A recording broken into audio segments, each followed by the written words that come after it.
Assalamualaikum warahmatullahi wabarakatuh. Perkenalkan, nama saya Lula Darujatul Aulia dari Farmasi 4D akan mempresentasikan mata kuliah analisis kimia bahan makanan dengan judul Analisis Kimia Pemanis Makanan.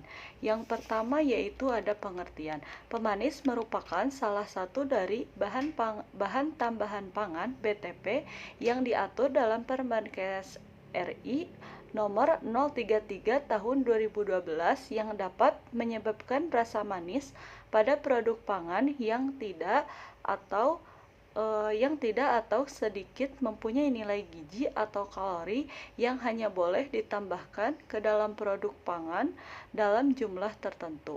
Pemanis terbagi menjadi dua, yaitu yang pertama yaitu ada pemanis alami. Pemanis alami merupakan pemanis yang berasal dari bahan alami seperti tebu, gula merah, madu, gula kelapa, dan gula jagung. Yang kedua yaitu ada pemanis buatan. Pemanis buatan merupakan senyawa yang secara substansial memiliki tingkat kemanisan lebih tinggi, yaitu berkisar antara 30 sampai dengan ribuan kali lebih manis dibandingkan gula alami. Pemanis buatan dapat diperoleh secara sintesis melalui reaksi-reaksi kimia di laboratorium maupun skala industri, sehingga dapat dipastikan bahwa tersebut mengandung senyawa-senyawa sintesis. Dan yang selanjutnya itu ada kelebihan pada pemanis buatan. Yang pertama yaitu tingkat kemanisan pada pemanis buatan lebih tinggi dari pemanis alami. Yang selanjutnya itu rendah kalori, sedikit mengandung kalori karena penggunaan pemanis buatan dalam produk pangan hanya dibutuhkan dalam jumlah kecil. Yang selanjutnya itu penggunaan pemanis buatan untuk memproduksi makanan jauh lebih murah dibandingkan penggunaan sukrosa pemanis alami. Yang selanjutnya itu yang terakhir tidak dapat menaikkan kadar darah di dalam tubuh manusia. Selanjutnya itu ada contoh pemanis buatan sesuai dengan keputusan Badan POM tahun 2004 pasal 22. Pemanis buatan digunakan untuk makanan rendah kalori dan makanan tanpa penambahan gula. Contohnya itu ada aspartam, isolamat, xilitol, maltitol, manitol, sorbitol, laktitol, asesulfam kalium, alitam, neotam, siklamat, sakarin, dan yang terakhir yaitu ada sukralosa. Untuk senyawa yang pertama yaitu ada siklamat dengan rumus kimia C6H13NO3S. Siklamat ini yaitu sebagai pemanis buatan digunakan dalam bentuk garam kalsium, kalium natrium siklamat. Secara umum berbentuk kristal putih, tidak berbau, tidak berwarna, dan mudah larut dalam air maupun etanol, serta berasa manis dan tahan panas. Informasi yang dikumpulkan oleh CCC Chloric Control Council yang menyebutkan bahwa konsumsi siklamat tidak menyebabkan kanker dan mutagenik, tidak menimbulkan aftertaste, rasa pahit ikutan yang sehingga banyak digunakan terutama dalam produk-produk minuman ringan.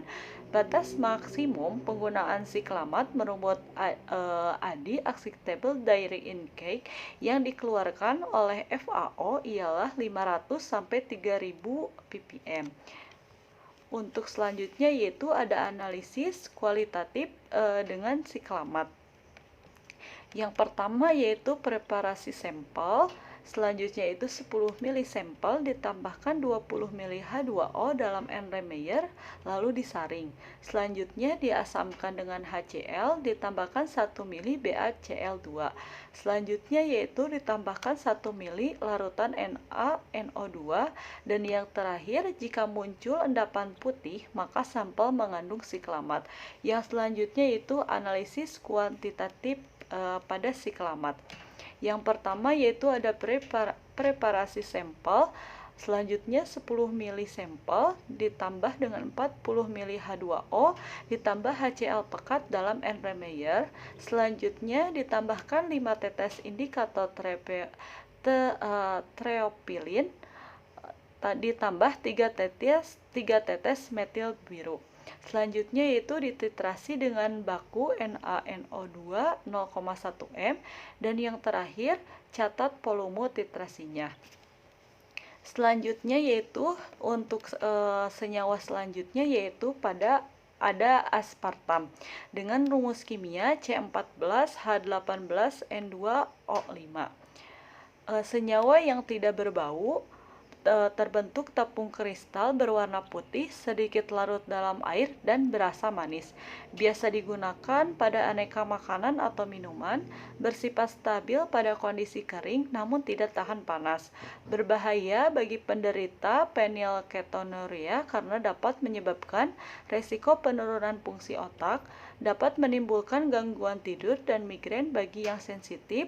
Rendah kalori dengan kemanisan 200 kali kemanisan gula. Kandungan energi aspartam sangat rendah, yaitu sekitar 4 kcal 17 kJ per gram, sehingga dapat populer untuk produk-produk diet.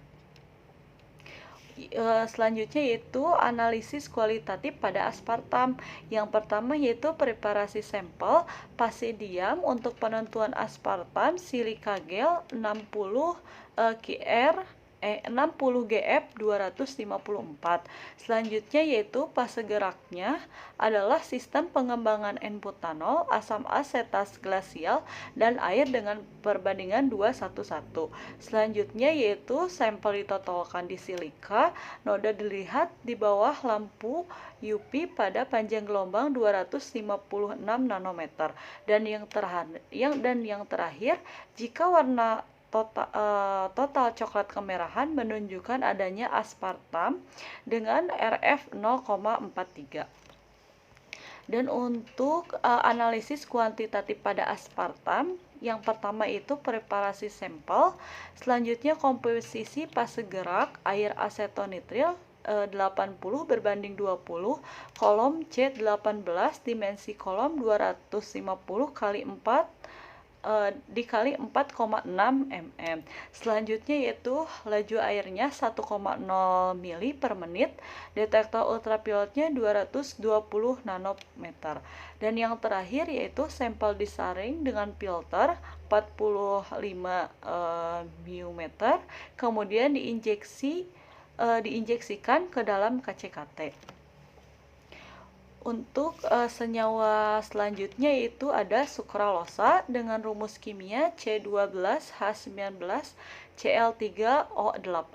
Senyawa ini berbentuk kristal berwarna putih, tidak berbau, mudah larut dalam air, metanol dan alkohol, sedikit larut dalam etil asetat, serta berasa manis tanpa rasa yang tidak diinginkan.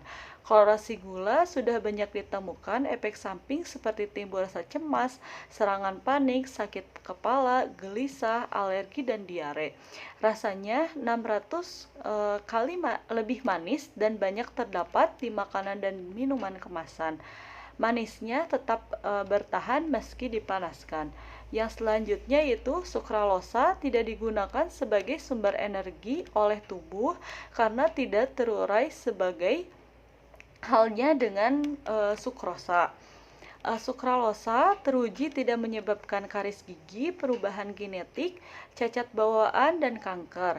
Sukralosa tidak pula berpengaruh terhadap perubahan genetik, metabolisme karbohidrat, reproduksi pria dan wanita, serta terhadap sistem kekebalan. Oleh karena itu, sukralosa sangat bermanfaat sebagai pengganti gula pada penderita diabetes. Untuk senyawa selanjutnya yaitu ada maltitol dengan rumus kimia C12H14O11. Maltitol terbentuk kristal anhidros dengan tingkat hidrokopisitasnya rendah dan suhu leleh serta stabilitas yang tinggi. Dengan karakteristik tersebut, maltitol dimungkinkan bisa sebagai pengganti sukrosa dalam pelapisan coklat bermutu tinggi, pembuatan kembang gula, roti coklat, dan es krim.